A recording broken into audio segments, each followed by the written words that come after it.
नमस्कार दोस्तों, शायरी नामा में आपका स्वागत है। शायरी नामा के इस वीडियो में आज हम बात कर रहे हैं कैफी आज़मी जी की ज़िंदगी और शायरी के बारे में। तो सबसे पहले यह जानते हैं कि कैफी आज़मी जी की ज़िंदगी में उनके बचपन का नाम क्या था। जी हाँ दोस्तों, उनका वास्तविक नाम क्या था? तो दोस्तों, उनका वास्तविक नाम था सैयद अतहर हुसैन रिजवी। जी हाँ, सही सुना आपने, सैयद अतहर हुसैन रिजवी। तो दोस्तों, कैफी आज़मी जी का जन्म 1918 ईस्वी को उत्तर प्रदेश के ज़िले आज़मगढ़ में हुआ था। इनके परिवार वाले इनके लिए इस्लामिक शिक्षा देना चाहते थे, लेकिन ये सिर्फ़ और सिर्फ शायरी ही लिखना चाहते थे और उसी को जीना चाहते थे। तो फैमिली की वजह से या फिर घर वालों के कहने से ये लखनऊ आ गए थे, जहाँ पर ये अरबी और फ़ारसी की शिक्षा ग्रहण कर रहे थे। वहीं से कुछ समय बाद 1921 ईस्वी में ये कानपुर चले आए और कानपुर में वहाँ का माहौल इन्हें बहुत ज़्यादा पसंद आया। तो वहाँ पर कई साल वहाँ पर उन्होंने गुजारे और सामाजिक विषयों पर नज़में लिखी, नज़में गज़लें सामाजिक विषयों पर इसलिए लिखी क्योंकि उस दौरान वहाँ पर बहुत सारे आंदोलन वगैरह हुआ करते थे, जिसमें एक शायर की भूमिका बहुत ज़्यादा हो जाती है। तो उसी दौरान वहाँ पर एक आंदोलन चल रहा था, मज़दूरों का आंदोलन। तो मज़दूरों के आंदोलन को इन्होंने ज्वाइन किया और अपनी पंक्तियों, अपनी रचनाओं, अपने गज़लों नज़मों के ज़रिए उन्होंने आक्रोश ला दिया। उसके कुछ समय बाद ये मुंबई आ गए थे और मुंबई में आर्थिक तंगी के चलते इन्होंने सोचा कि भाई पैसे की व्यवस्था की जाए। तो उसके लिए इन्होंने ये सोचा कि क्यों ना फिल्मों में गाने। दोस्तों, कैफी आज़मी जी को मुंबई में पहली फिल्म मिलती है बुज़दिल, जिसके 2 गाने उन्होंने लिखे थे। उसके बाद ये सिलसिला शुरू हो गया और बहुत सारी फिल्में ऐसी आईं जिनमें सिर्फ़ और सिर्फ कैफी आज़मी जी के ही गाने थे, जिनमें बहुत सारे के नाम मैं गिना सकता हूँ, जैसे कि कागज़ के फूल, गर्म हवा, हकीकत, हीर रांझा। हीर रांझा एक्चुअली सबसे ज़्यादा फेमस इसीलिए रही थी क्योंकि वो पूरी की पूरी फिल्म की स्क्रिप्ट जो थी वो पोइट्री के फॉर्मेट में लिखी गई थी। प्रॉपर बहर, रदीफ, काफिया से सम्मिलित वह फिल्म सबसे ज़्यादा मुश्किल थी। और उसके बाद तो सिलसिला शुरू हो गया दोस्तों। और आइए अब बात करते हैं उनकी शायरी के बारे में, उनकी 1-2 नज़में या फिर गज़लें।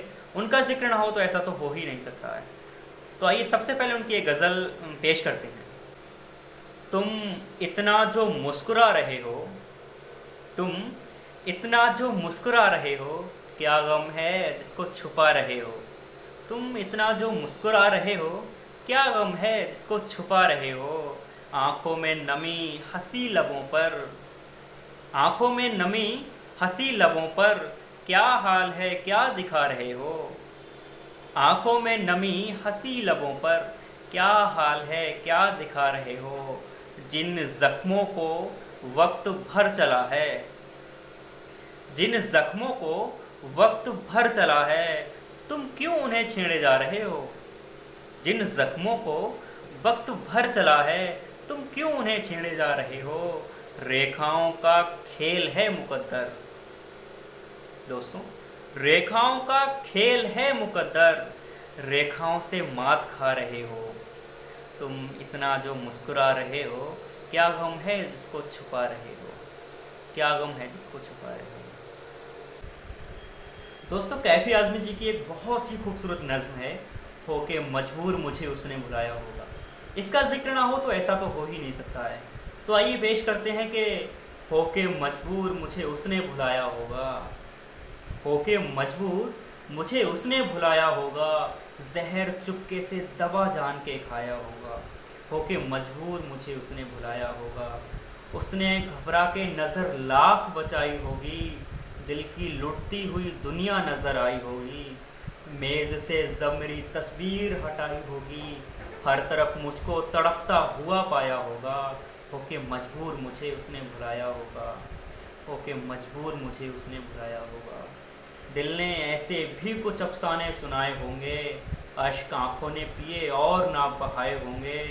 बंद कमरे में जो मेरे ख़त जलाए होंगे, एक एक हर्फ जबी पे उतर आया होगा। होके मजबूर मुझे उसने बुलाया होगा, होके मजबूर मुझे उसने बुलाया होगा। छेड़ की बात पे अरमा मचल आए होंगे, गम दिखावे की हंसी में उबल आए होंगे। नाम पर मेरे जब आंसू निकल आए होंगे, सर ना कांधे से सहेली के उठाया होगा। होके मजबूर मुझे उसने बुलाया होगा, होके मजबूर मुझे उसने बुलाया होगा।